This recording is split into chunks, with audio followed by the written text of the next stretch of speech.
প্রিয় শিক্ষার্থীবৃন্দ, আশা করি সকলে ভালো আছেন। তো আজকে আমি আলোচনা করব প্লাস্টিড এবং প্লাস্টিড পরবর্তী যে সাইটোপ্লাজমস্থ ক্ষুদ্রাণুগুলো আছে সেগুলো সম্পর্কে। তাহলে বেশি কথা না বলে আমরা আমাদের ক্লাসটা কন্টিনিউ করি এবং যথেষ্ট পরিমাণ মনোযোগ সহকারে যেন আমরা এই ক্লাসটা করতে পারি, এই অনুরোধ সকলের কাছে রইল। তাহলে আমরা আমাদের ক্লাসে যাই।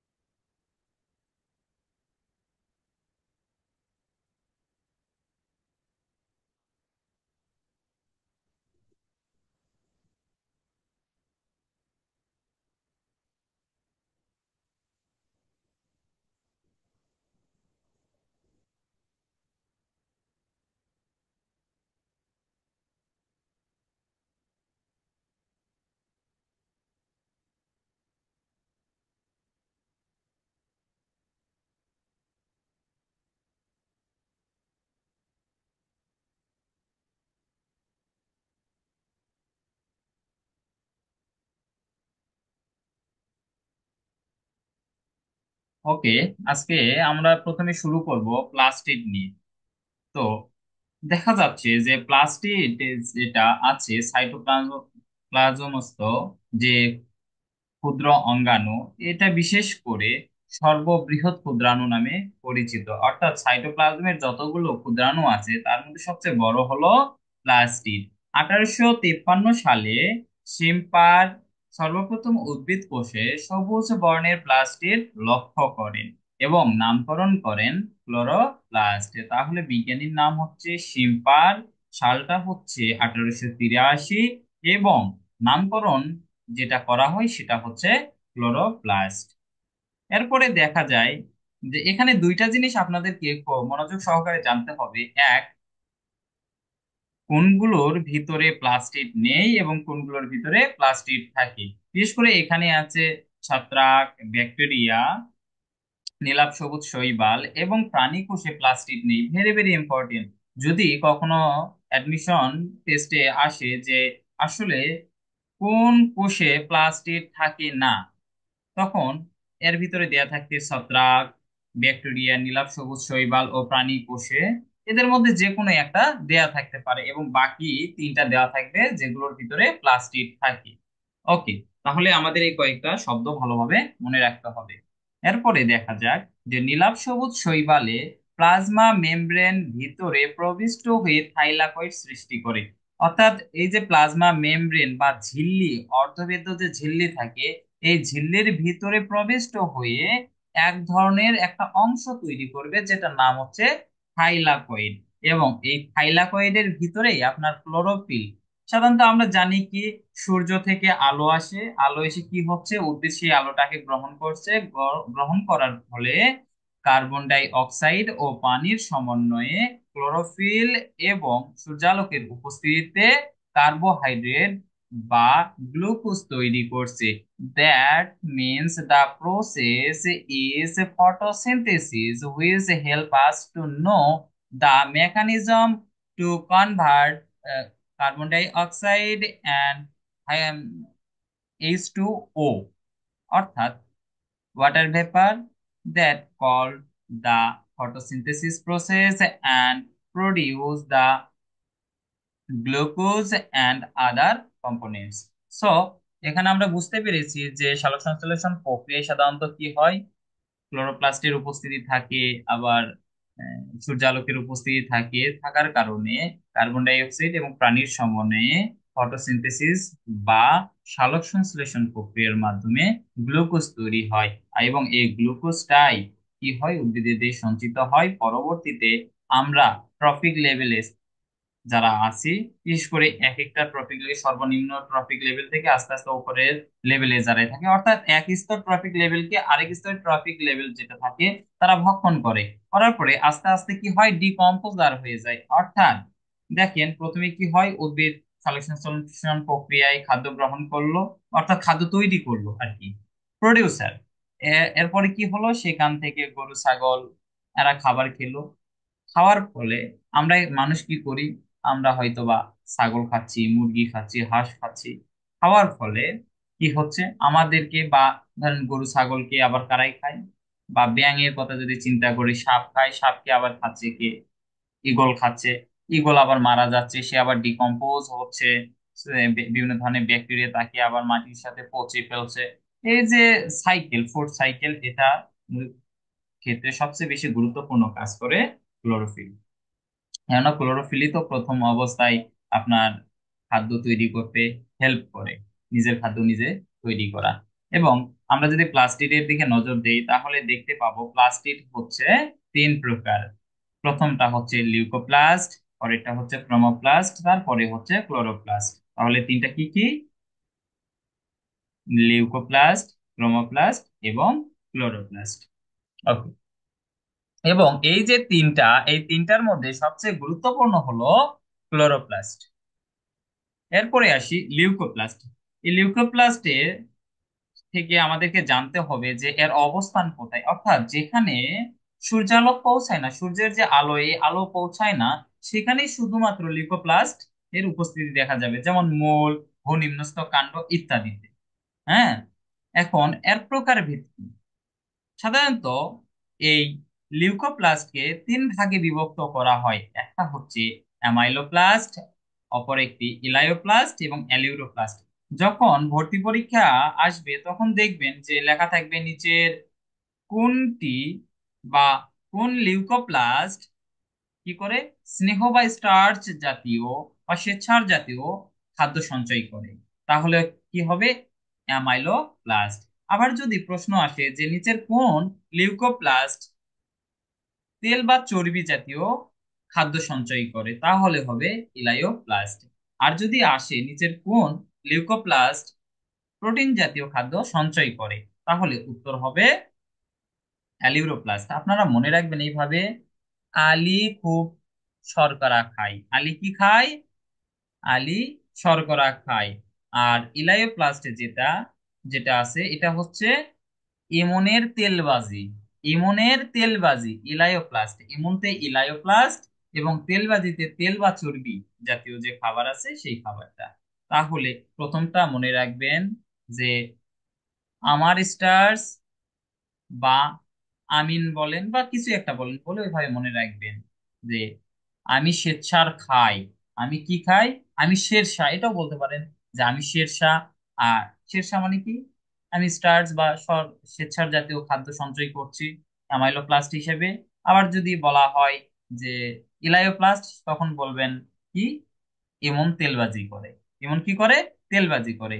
এমন হচ্ছে ইলায়োপ্লাস্ট। আর কাজ করে কি? তেল বা চর্বি জাতীয় সে খাদ্য সঞ্চয় করে। এরপরে দেখেন অ্যালিউরোপ্লাস্ট। অ্যালি কি করে? অ্যালি প্রোটিন খায়, অ্যালি বড় লোক, সে প্রোটিন খায়। সে সাধারণত ওই চর্বি জাতীয় খাবার খায় না, সে আমাদের মতো ফকিরের মতো আপনার শ্বেতসার বা শর্করা জাতীয় খাবারও খায় না। তার প্রধান খাবারই হচ্ছে কার্নিভোরাসের মতো, অর্থাৎ সে কি কি খাবে? সে মাংসাশী বা প্রোটিন জাতীয় খাবার খাবে। ওকে। এবং এই অ্যালিউরোপ্লাস্টের আরেকটা নাম হচ্ছে ইন্টারেস্টিং, সেটা হচ্ছে প্রোটিনোপ্লাস্ট। অনেক সময় বলা হয় যে নিচের কোনটি প্রোটিনোপ্লাস্ট, বা প্রোটিনোপ্লাস্ট কি ধরনের খাদ্য সঞ্চয় করে, এটাও দেওয়া থাকতে পারে। তাহলে কি হবে? অ্যামাইলোপ্লাস্ট, ইলায়োপ্লাস্ট এবং অ্যালিউরোপ্লাস্ট সম্পর্কে আমরা কি পেলাম? ধারণা পেলাম। ওকে। এরপরে আসি ক্রোমোপ্লাস্ট নিয়ে।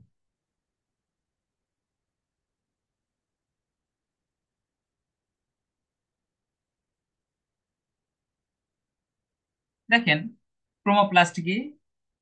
বিশেষ করে রঙিন জাতীয় যে প্লাস্টিক থাকে তাকেই বলা হচ্ছে কি? ক্রোমোপ্লাস্ট। এখানে ইম্পর্টেন্ট যে জিনিসগুলো লাগে, ক্যারোটিন কোন কোন মানে কোনটি বা কোন পিগমেন্টের কারণে ক্যারোটিন নাম হয়েছে, কোন পিগমেন্টের জন্য জ্যান্থোফিল নাম হয়েছে। যখনই ক্যারোটিন শব্দ আসবে তখন মনে রাখবেন কমলা লাল। কি মনে রাখবেন? কমলা লাল। আর যখন জ্যান্থোফিল আসবে, জ্যান্থোফিলের সাথে দেখেন জ্যান্থ, একটা হলুদ হলুদ ভাব আছে। ক্যারোটিন যখনই আসবে তখন কি মনে রাখতে হবে? কমলা লাল। এবং যখন জ্যান্থোফিল থাকবে তখন মনে রাখতে হবে হলুদ পিগমেন্ট। ওকে। এই যে ক্যারোটিন এবং জ্যান্থোফিল, এই পিগমেন্টের কারণে ক্রোমোপ্লাস্ট কি হয়?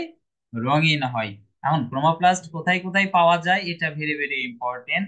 এক, ফুলের পাপড়ি, এটা তো আপনারা দেখেই থাকবেন। রঙিন ফল ও বীজেও ক্রোমোপ্লাস্ট পাওয়া যেতে পারে। গাজরের মূল, আমরা তো গাজর খেতে পছন্দই করি নাকি? হুম।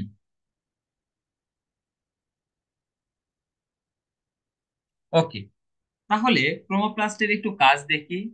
দেখবেন যে সবুজ সর্ষে ফুল হয়েছে, তো তার বংশবৃদ্ধি ঘটতে হবে, তাই না? তো কীট পতঙ্গ আকৃষ্ট হয়ে পরাগায়নে যে হেল্প করবে, পরাগায়নের কথা যখনই আসবে মাথায় বা কোনো টেস্টে আসবে, তখনই চোখ বন্ধ করে ক্রোমোপ্লাস্ট দাগাবেন। ওকে, এই যে ফুলের পাপড়ির বৈচিত্র্যপূর্ণ রং, প্রধানত অ্যান্থোসায়ানিন, বিটা সায়ানিন জাতীয় যে রঞ্জক, এই রঞ্জকের উপরে এরা কি করে, নির্ভরশীল হয়ে থাকে। এর অত্যন্ত গুরুত্বপূর্ণ কাজ আছে, যেমন ধরেন কি করে। অ্যান্থোসায়ানিন কতগুলো জটিল যৌগের সমষ্টিগত নাম। এটি গ্লাইকোসাইড হিসেবে কোষরসে মিশে থাকে। কোষরসের হাইড্রোজেন আয়নের গাঢ়ত্ব, অর্থাৎ পাওয়ার অফ হাইড্রোজেন যাকে বলা হয় পিএইচ, এর তারতম্য ঘটলে তবেই এর রঙের তারতম্য ঘটে। কার? ওই যে অ্যান্থোসায়ানিন আছে তার। এখন দেখেন, যেমন কোষরসের পাওয়ার অফ হাইড্রোজেন বা পিএইচ ক্ষারীয় প্রকৃতির হলে কি হয়, ফুলের রং নীল আকৃতির হয়ে যায়। যখন দেখবেন ফুলের রং হচ্ছে নীল, তখন ভাববেন এটা হচ্ছে ক্ষারীয় বর্ণের। এবং অ্যাসিড প্রকৃতির হলে দেখবেন লাল, অর্থাৎ যে ফুলগুলো লাল আকৃতির হয়ে থাকে, মনে রাখবেন সেগুলো কি, অ্যাসিডীয়। যখন কোষরসের পিএইচটা নিউট্রাল হয়ে যায়, তখন বেগুনি বা কালচে নীল বর্ণ হয়। তাহলে দেখেন, উদ্ভিদ বিজ্ঞানের এই প্লাস্টিক অংশটা পড়ার কারণে আপনি এখন ফুল দেখেই বুঝতে পারবেন যে এই ফুলটা হচ্ছে ক্ষারীয় আকৃতির, নাকি অ্যাসিডীয় আকৃতির, নাকি কি নিউট্রাল, অর্থাৎ পিএইচ 7 এরকম। অর্থাৎ পিএইচ 7 এর নিচে যত আসবেন সেটা তত বেশি অ্যাসিডীয় হবে। 7 থেকে যত উপরের দিকে যাবেন সেটা হবে কি, ক্ষারীয় প্রকৃতির। ওকে, এখন আসি chloroplast, one of the most important topic. Okay, সবুজ বর্ণের প্লাস্টিককেই বলা হচ্ছে ক্লোরোপ্লাস্ট।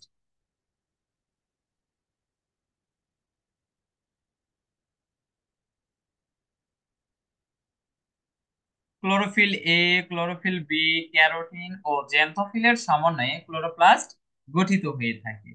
ঠিক আছে। ওকে, এরপরে দেখেন,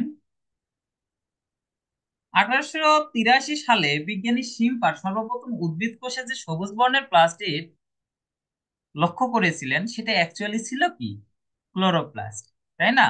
তারপরে কি হয়, প্লাজমা মেমব্রেন প্রবেষ্টিত হয়ে যায়, প্রবিষ্ট হয়ে যাওয়ার কারণে এক ধরনের অংশ গঠন করবে, সেটাকে থাইলাকয়েড বলা হচ্ছে। এবং এই থাইলাকয়েডের ভিতরে কি ধারণ করা হয়, ক্লোরোফিল গুলো ধারণ করে। তাই ক্লোরোফিল এ থাকতে পারে, ক্লোরোফিল বি থাকতে পারে, বা অন্যান্য অংশ থাকতে পারে।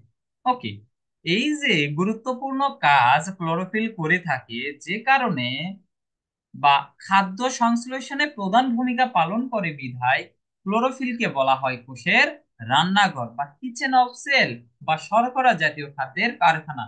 যদিও এখান থেকে যদি কোনো কোশ্চেন হয়, তাহলে কোশ্চেন এরকম হতে পারে যে নিচের কোন ক্ষুদ্রাণুকে কোষের রান্নাঘর অথবা কিচেন অফ সেল অথবা শর্করা জাতীয় খাদ্যের কারখানা অথবা factory of synthesis of sugar বলা হয়, তখন চোখ বন্ধ করে দিতে হবে ক্লোরোপ্লাস্ট।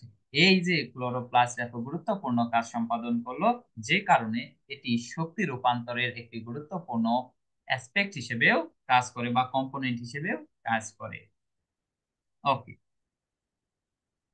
সাধারণত উচ্চ শ্রেণীর উদ্ভিদ কোষে 10 থেকে 40টি ক্লোরোপ্লাস্ট থাকে, কিন্তু নিম্ন শ্রেণীর উদ্ভিদ কোষে এর চেয়ে আরো কম থাকতে পারে।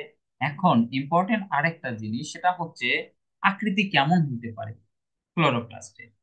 পিয়ালাকৃতির হতে পারে, ক্লাইডোমানাস, ইংরেজি নামগুলো থাকতে পারে। এটা ভেরি ভেরি ইম্পর্টেন্ট, সবাই একটু ইংরেজি নামগুলো মনে রাখার চেষ্টা করবেন। হ্যাঁ,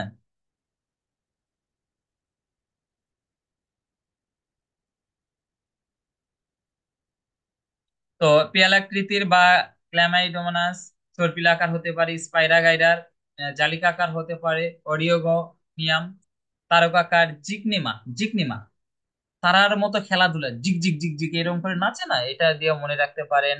ফিতা বা আংটি বা গার্ডেল আকৃতির ইউলোথ্রিক্স, ইউলোথ্রিক্স। তারপরে গোলাকার, পিতফোরা ইত্যাদি এভাবে আপনারা মনে রাখতে পারেন। শৈবালে ক্লোরোপ্লাস্টের বৈচিত্র্য সবচেয়ে বেশি। অনেক সময় দেখবেন আপনাদের মনে হয় এই অভিজ্ঞতাটা মনে আছে যে একটা মানে দুর্বাঘাস হয়েছে, দুর্বাঘাসের উপরে একটা ইট নিয়ে গিয়ে রেখে দিলেন, সেখানে 10-12 দিন ওইভাবে ইট পড়ে থাকলো।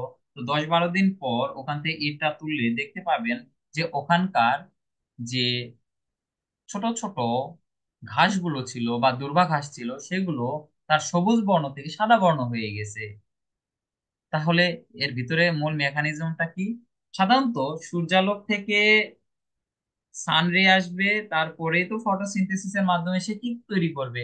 খাদ্য তৈরি করবে, তার ক্লোরোফিল গুলো সক্রিয় হবে, সে তার নিজের মতো করে খাদ্য প্রডিউস করতে পারবে। কিন্তু সে তো সূর্যালোক পাচ্ছে না, না পাওয়ার কারণে সে ফটোসিনথেসিস করতে পারছে না, যার কারণে তার বর্ণটা আস্তে আস্তে লিউকোপ্লাস্টের দিকে চলে যায়।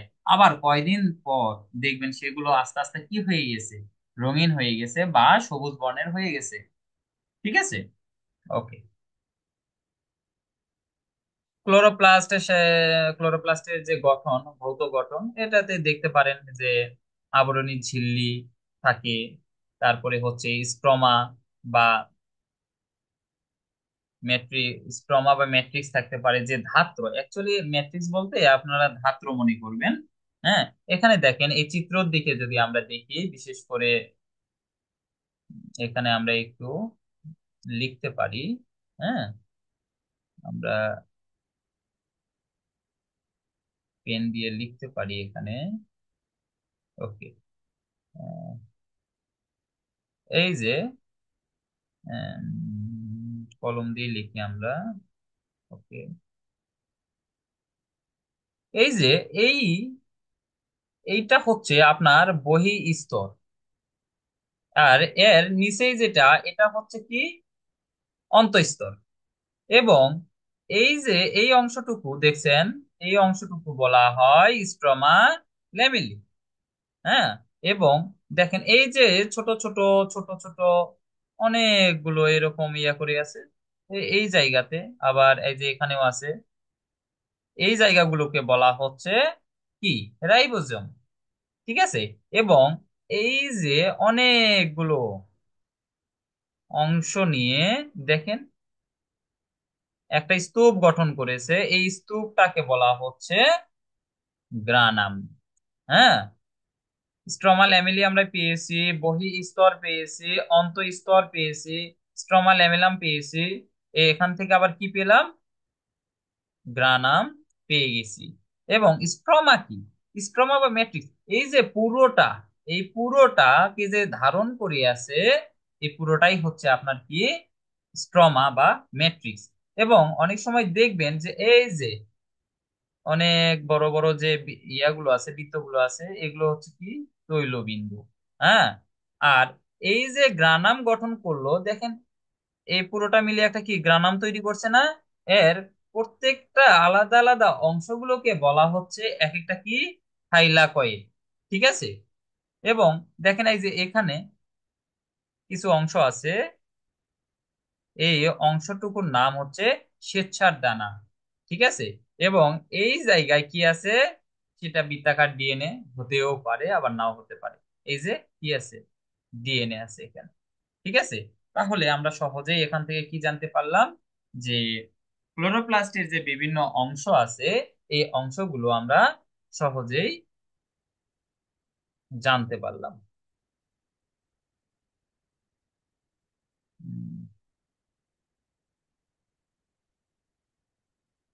ইরেজার দিয়ে আমরা মুছে দিতে পারি। হ্যাঁ, ওকে,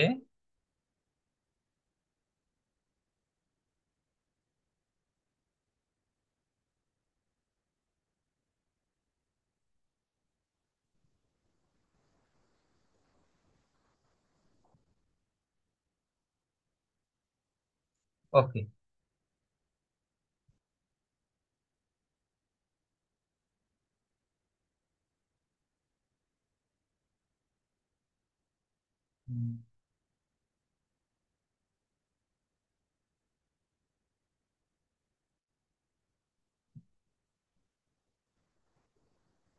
ওয়েট, একটু আমি ইরেজারটা দেখি। ইরেজার,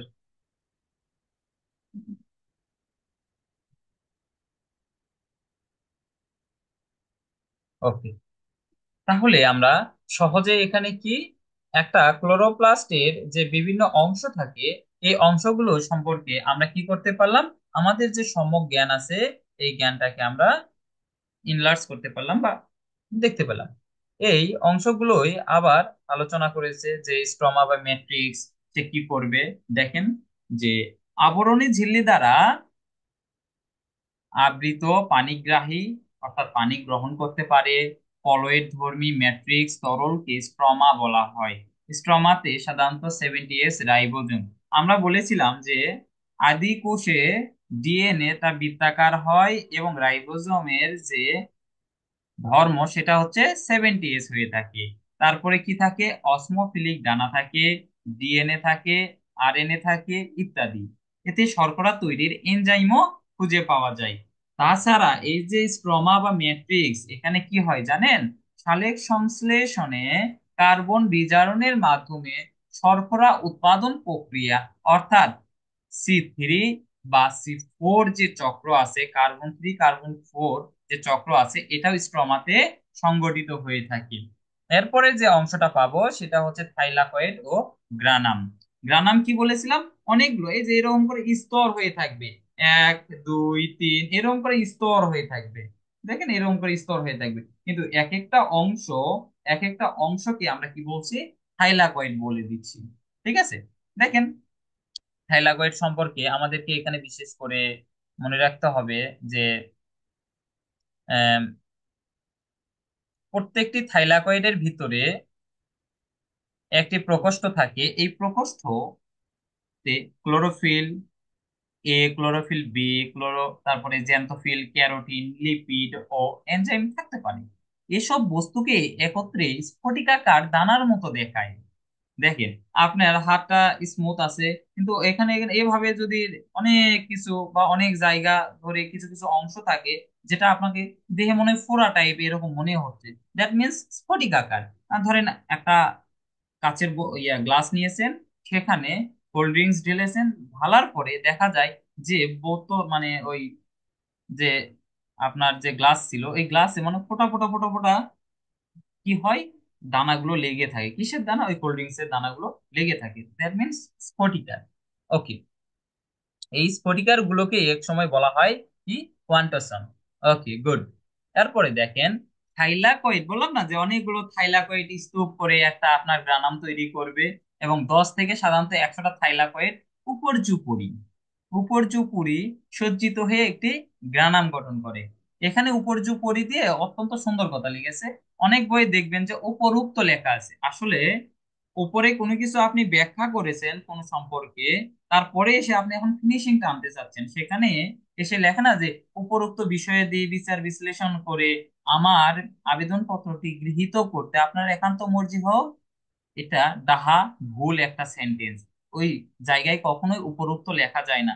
আপনাকে লিখতে হবে উপর্যুক্ত বা উপর্যুপরি বিষয়াদি পর্যালোচনা করে এই সিদ্ধান্তে উপনীত হওয়া গেল যে, বা এই সিদ্ধান্তে উপনীত হতে পারে যে, এইভাবে আপনি সেন্টেন্স লিখতে পারেন বা লিখতে পারেন উপর্যুক্ত বিষয়াদি পর্যালোচনা করে আমাকে 3 দিনের ছুটি দান করতে আপনার একান্ত মর্জি হয়, বা ছুটি দান করলে আমি চিরদিন আপনার প্রতি কৃতজ্ঞ থাকবো। এই ধরনের বাক্য লিখতে পারবেন, কিন্তু কখনোই উপরোক্ত কথাটি লিখবেন না। প্রতিটি ক্লোরোপ্লাস্টে সাধারণত 40 থেকে 60টি কি থাকে, গ্রানা থাকে।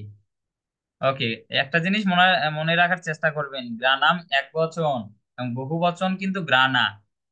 ঠিক আছে। তারপর স্ট্রমা ল্যামেলি পেয়েছি যে একটা গ্রানা থেকে বা গ্রানাম যেটাই বলেন, গ্রানাম থেকে আরেকটা গ্রামে যাওয়ার যে একটা নালী পেয়েছিলাম ওটাকে কি বলা হচ্ছে, স্ট্রমা ল্যামেলি। ওকে।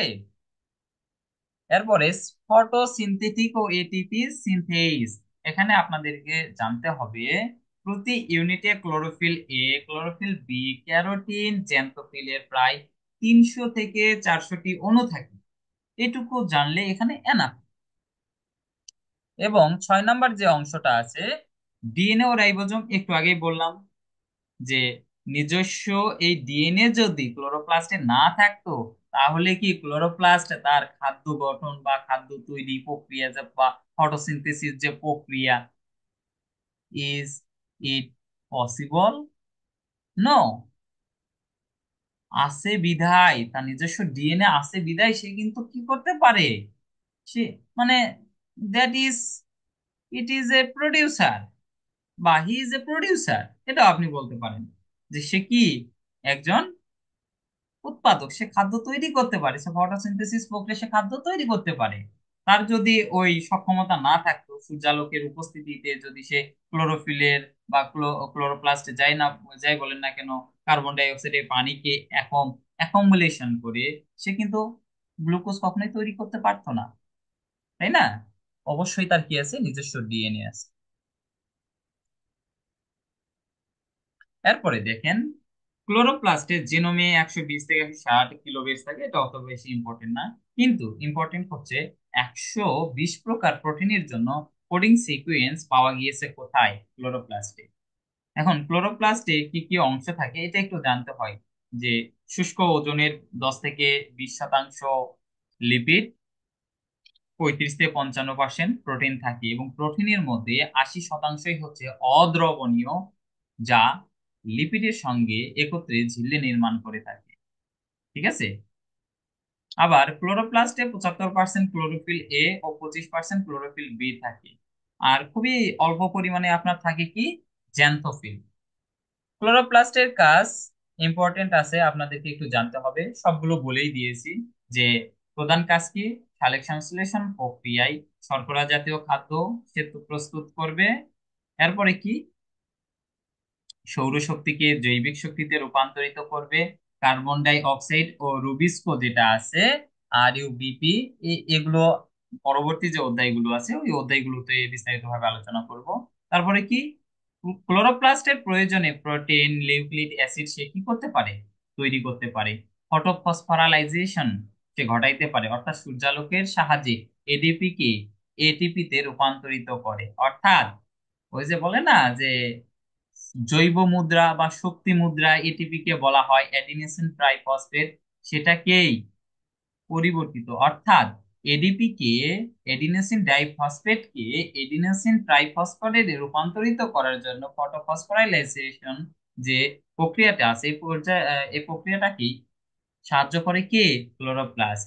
এরপরে কি, সালোক শ্বসন অর্থাৎ ফটো রেসপিরেশনে ঘটাতেও সাহায্য করে কিন্তু কে, ক্লোরোপ্লাস্ট। এরপরে সাইটোপ্লাজমিক ইনহেরিটেন্সেও সাহায্য করে। বংশানুক্রমে নিজস্ব বৈশিষ্ট্যের স্বকীয়তা ধারণ করে রাখাও কিন্তু ক্লোরোপ্লাস্টের কাজ। ঠিক আছে। ওকে। মাইটোকন্ড্রিয়া ও প্লাস্টিডের মধ্যে, যেহেতু মাইটোকন্ড্রিয়া সুন্দর করে বোঝানো হয়েছে, প্লাস্টিডও সুন্দর করে বোঝানো হলো, এদের ক্লাস মানে পার্থক্য, ডিফারেন্সিয়েশন আপনারা সব জানেন আর কি। এখন আমরা জানবো সেন্ট্রিওল। সেন্ট্রিওলে কি বলেছে দেখেন, প্রধানত প্রাণী কোষে ও কিছু সংখ্যক উদ্ভিদ কোষে যে অঙ্গাণু নিউক্লিয়াসের কাছে অবস্থিত। আস্তে আস্তে কিন্তু আমরা সাইটোপ্লাজমের শেষের ক্ষুদ্রাণুর দিকে চলে যাচ্ছি, অর্থাৎ নিউক্লিয়াসের দিকে আমরা চলে যাচ্ছি। যদিও নিউক্লিয়াস কিন্তু কিসের অংশ নয়, সাইটোপ্লাজমের অংশ নয়, কিন্তু নিউক্লিয়াস হচ্ছে প্রোটোপ্লাজমের অংশ এবং সাইটোপ্লাজমও হচ্ছে প্রোটোপ্লাজমের অংশ। আবার কখনো যেন মনে করেন না যে কোষ প্রাচীর হচ্ছে প্রোটোপ্লাজমের অংশ, এটা কিন্তু অনেকে আবার ভুল করে। আবার অনেকে মনে করে যে কোষ গহ্বর হচ্ছে কোষ প্রাচীরের অংশ, এটাও কিন্তু না। সো এগুলোতে বি কেয়ারফুল থাকতে হবে আপনাদেরকে, কোনটা কার অংশ এটা আপনাদেরকে সুন্দরভাবে মনে রাখতে হবে। প্লাজমা মেমব্রেন, সাইটোপ্লাজম বলেন বা সাইটোমাত্রিকা, এইদিকে আছে নিউক্লিয়াস, এরা সম্পূর্ণ আলাদা অংশ হিসেবে কাজ করে। এখন দেখেন কি, নিউক্লিয়াসের কাছে অবস্থিত স্বপ্রজনন ক্ষমতা সম্পন্ন এবং একটি গহ্বরকে ঘিরে 9টি গুচ্ছ প্রান্তীয় উপনালিকা নির্মিত যে খাটো নল গঠিত হয়, তাকে সেন্ট্রিওল বলা হয়। বিজ্ঞানীকে ভান ব্যানডেন 1887 সালে সেন্ট্রিওল আবিষ্কার করেন। এরপরে কি, জার্মান জীববিজ্ঞানী থেওডর বোভেরি 1888 সালে এদের নামকরণ করেন। তাহলে আবিষ্কার করলেন কে? বেন্ডেন 1887 সালে, এবং 1888 সালে জীববিজ্ঞানী থিওডর বোভেরি এটার নামকরণ করলেন। একজন আবিষ্কার করেছেন আর একজন নামকরণ করেছেন। ওকে, এখন দেখেন, এখান থেকে আপনারা যে কোনো একটা বিষয়ে সুন্দরভাবে মনে রাখবেন। নিচের কোনটিতে সেন্ট্রিওল পাওয়া যায়, কোনটিতে সেন্ট্রিওল থাকে না, দুটো যে কোনো একটা আপনারা সাধারণত মনে রাখবেন যে কোনটিতে সেন্ট্রিওল থাকে না। কোনটিতে থাকে না এটা মনে রাখলে পারে, ওটা বাদ বাকি যদি কোশ্চেনে কোন কিছু দেয় সেটা থাকবে। এটা নিশ্চয়ই থাকতে, মানে নিশ্চয়তা আপনাদেরকে দিতে পারি। যেমন বলেছে কি, শৈবাল, ছত্রাক, মশবর্গীয় উদ্ভিদ, ফার্নবর্গীয় উদ্ভিদ, নগ্নবীজী উদ্ভিদ এবং অধিকাংশ প্রাণী কোষে সেন্ট্রিওল থাকে। গুড, ভালো কথা। এখন থাকে না কোথায়? প্রোক্যারিওটিক সেল বা আদিকোষ, ডায়াটম, ইস্ট, আবৃতবীজী উদ্ভিদে এদের অনুপস্থিত। ভেরি ভেরি ইম্পর্টেন্ট, যে কোন কোন কোষে সাধারণত সেন্ট্রিওল থাকে না। কি? আদিকোষ, ডায়াটম, ইস্ট, আবৃতবীজী উদ্ভিদে। আরো একটা ইম্পর্টেন্ট কথা, যে উন্নত উদ্ভিদ কোষেও সেন্ট্রিওল থাকে না। সেন্ট্রিওল উদ্ভিদ কোষে থাকতে পারে, কিন্তু উন্নত মানের যে উদ্ভিদ কোষ, এই উদ্ভিদ কোষে সাধারণত আপনার সেন্ট্রিওল থাকে না। মেডিকেল ভর্তি পরীক্ষা 2019-20 এই কোশ্চেনটা এসেছিল। ওকে, আবার সেন্ট্রিওল গুলো কিন্তু আপনার জোড়ায় জোড়ায় অবস্থান করে, আর এই জোড়া বাঁধা সেন্ট্রিওলকে একত্রে বলা হয় ডিপ্লোসোম। ডিপ্লোসোম। ওকে, ভৌত গঠনের ক্ষেত্রে আপনারা দেখতে পারেন যে সেন্ট্রিওল সাধারণত তিনটি অংশ নিয়ে গঠিত: এক, প্রাচীর বা সিলিন্ডার ওয়াল; দুই, ত্রয়ী অণু নালিকা বা ট্রিপলেটস; এবং তিন নাম্বার হচ্ছে যোজক বা লিঙ্কার্স। ওকে, আর এই তিনটার সমন্বয়ে গঠিত হয় আপনার সেন্ট্রিওল।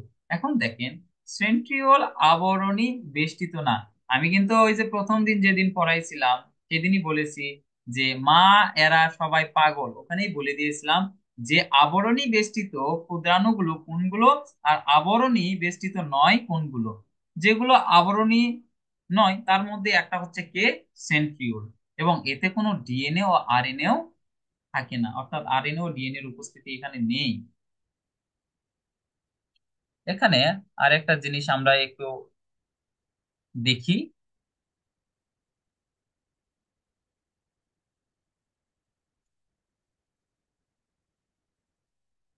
ওকে,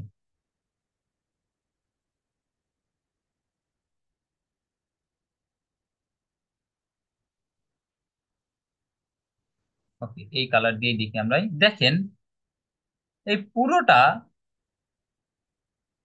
পুরোটা কিসের অংশ? সেন্ট্রোসোমের অংশ। এবং এই যে এটা একটা কি? এটা একটা সেন্ট্রিওল। এটা একটা সেন্ট্রিওল। তো এই সেন্ট্রিওলের মধ্যে আবার কিছু অংশ পাওয়া যায়, এই অংশটাকে বলা হচ্ছে সেন্ট্রোস্ফিয়ার। তাহলে সেন্ট্রিসোম ও সেন্ট্রিওলের গঠন।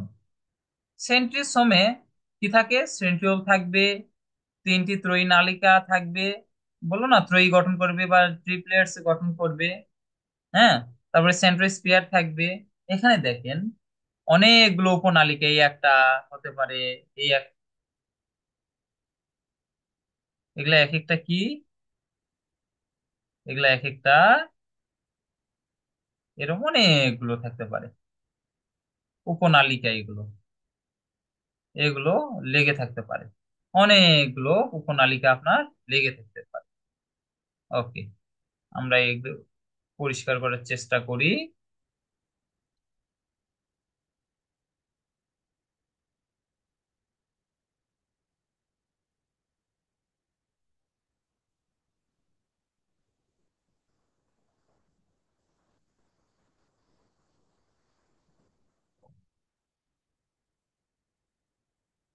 ওকে, এরপরে দেখি একটু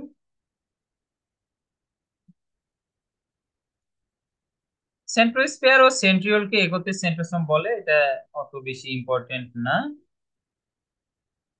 এরপরে দেখি। ওকে, সেন্ট্রিওলের কাজ কি?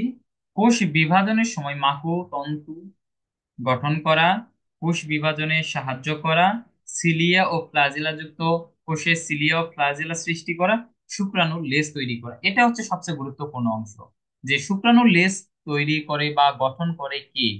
এক কথায় চোখ বন্ধ করে সেন্ট্রিওল। ঠিক আছে, এরপরে আমরা করব সাইটোস্কেলিটন বা কোষীয় কঙ্কাল। ওকে, এই কোষীয় কঙ্কাল আবিষ্কার বা শব্দটি ব্যবহার করেন কোল্টজফ 1928 সালে। ভদ্রলোক সাধারণত প্রোটিন নির্মিত তিন ধরনের সূত্রক নিয়ে গঠিত এই কথা বলেন। এগুলো হচ্ছে মাইক্রোটিবিউলস, মাইক্রোফিলামেন্ট এবং ইন্টারমিডিয়েট ফিলামেন্ট। জাস্ট কে আবিষ্কার করেন কোষীয় কঙ্কাল, এইটুকু জানলে এখান থেকে হবে। এরপরে দেখি, লেডবেটার ও পোর্টার 1953 সালে উদ্ভিদ কোষে সাধারণত মাইক্রোটিবিউলস প্রথম প্রত্যক্ষ করেন। 2010-11 সেশনের যে ভর্তি পরীক্ষা ছিল, মেডিকেল ভর্তি পরীক্ষা, সেখানে এসেছিল যে কোন বিজ্ঞানী দ্বয় উদ্ভিদ কোষে এদের অবস্থান প্রত্যক্ষ করেন, অথবা লেডবেটার ও পোর্টার কোন কোষে প্রথম মাইক্রোটিবিউলস প্রত্যক্ষ করেন, এটা এসেছিল।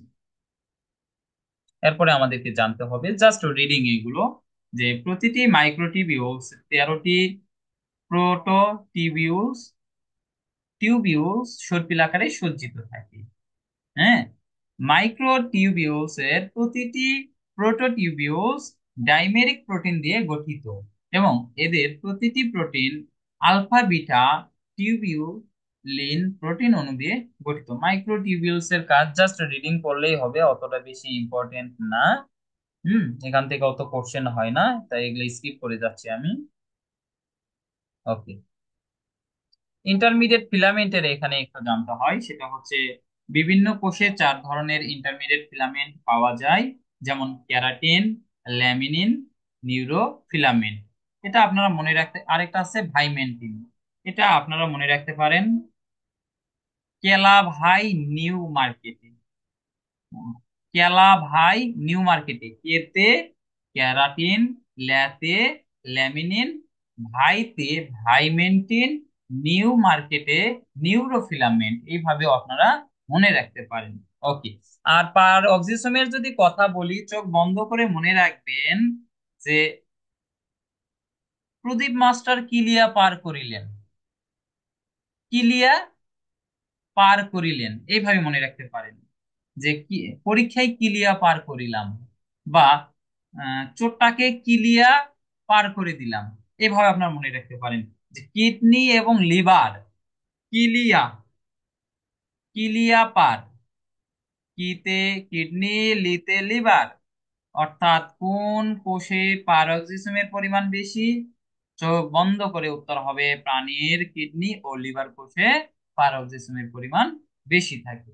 ঠিক আছে, এবং আরেকটা ইম্পর্টেন্ট, সেটা হচ্ছে নিচের কোনটি বিষ তুল্য? হাইড্রোজেন পার অক্সাইড কে বিষ বলা হয়, এবং ক্যাটালেস এনজাইমের সাহায্যে এই হাইড্রোজেন পার অক্সাইড কি করে, এটা একটু আপনাদেরকে বুঝাই দিই।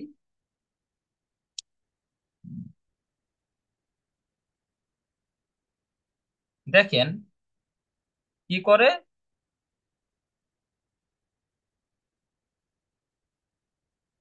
হাইড্রোজেন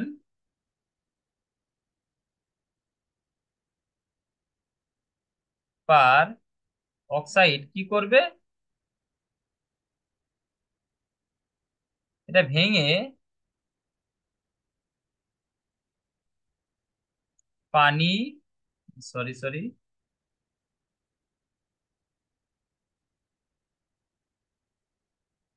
পানি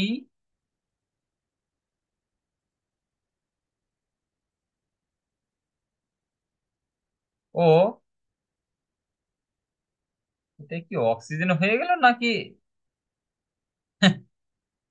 তাহলে এই যে হাইড্রোজেন পার অক্সাইড, এটাই বিক্রিয়া করে বা ক্যাটালিস এনজাইমের উপস্থিতিতে কি করবে, পানি এবং অক্সিজেন তৈরি করবে।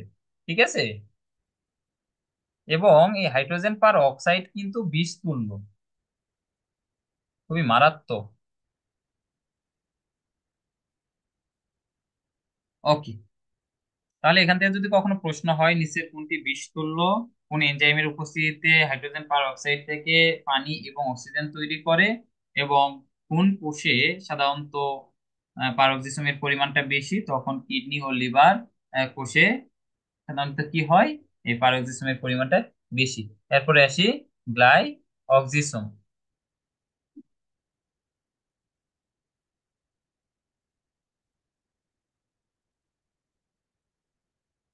ওকে, এরপরে আসি গ্লাই অক্সিসম যখনই বলবে তখনই আপনারা চোখ বন্ধ করে এইভাবে মনে রাখবেন যে স্নেহের গাই, কি, স্নেহের গাই, অর্থাৎ স্নেহ জাতীয় যখনই শব্দ আসবে তখনই গ্লাই অক্সিসম হবে। ঠিক আছে। স্নেহ বিভাগে এটা সাহায্য সহযোগিতা করে। তারপরে দেখেন সূত্রাগার ছত্রাক, ইস্ট, নিউরোস্পোরা ও তৈলবীজের কোষে গ্লাইওক্সিজম পাওয়া যায়। অনেক সময় এটাও আসে যে উদ্ভিদ বীজে বা তৈলবীজে সাধারণত কি পাওয়া যায়, গ্লাইওক্সিজম পাওয়া যায়। হ্যাঁ, স্নেহ জাতীয় যার সাথে সম্পৃক্ত আছে সবগুলোতেই আপনি গ্লাইওক্সিজম দিতে পারেন। প্রধানত প্রাণী, প্রধানত কি হয়, চর্বি বা লিপিড জাতীয় যে বিপাক আছে এই বিপাকে এরা নিয়ন্ত্রণ করে থাকে। বীজের অঙ্কুরোদ্গমন কালে লিপিডকে ভেঙে গ্রহণ উপযোগী চিনিতেও পরিণত করতে এরা সহযোগিতা করে, এবং ফটোসিনথেসিসের মাধ্যমে নিজের খাদ্য নিজে তৈরি করার আগ পর্যন্ত অঙ্কুরিত চারার বৃদ্ধি অব্যাহত রাখে এরা। ঠিক আছে, এটাও ইম্পর্টেন্ট। তাহলে যখনই প্রধানত চর্বি বা লিপিডের কথা চলে আসবে তখনই মনে রাখবেন যে এটা হচ্ছে পার অক্সিসম নাকি গ্লাইঅক্সিসম। গ্লাইঅক্সিসম, হ্যাঁ। এরপরে দেখেন আহ, কোষ কঙ্কাল, ও সরি, এবার হচ্ছে কোষ গহ্বর।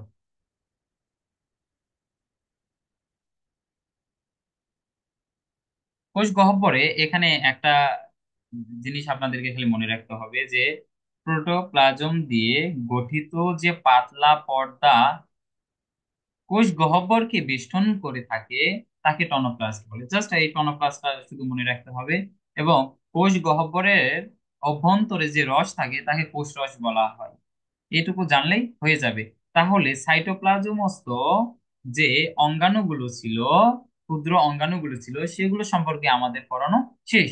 এখন সামনের যে ক্লাসগুলো হবে সেখানে আমরা নিউক্লিয়াস থেকে আলোচনা করব, এবং নিউক্লিয়াস থেকে পরবর্তী যে আলোচনাগুলো এগুলো অত্যন্ত গুরুত্বপূর্ণ আলোচনা। তাই পরবর্তী আলোচনা শোনার জন্য সকলকে অনুরোধ করব। তাহলে আজকে এই পর্যন্তই, সকলে ভালো থাকবেন। নমস্কার।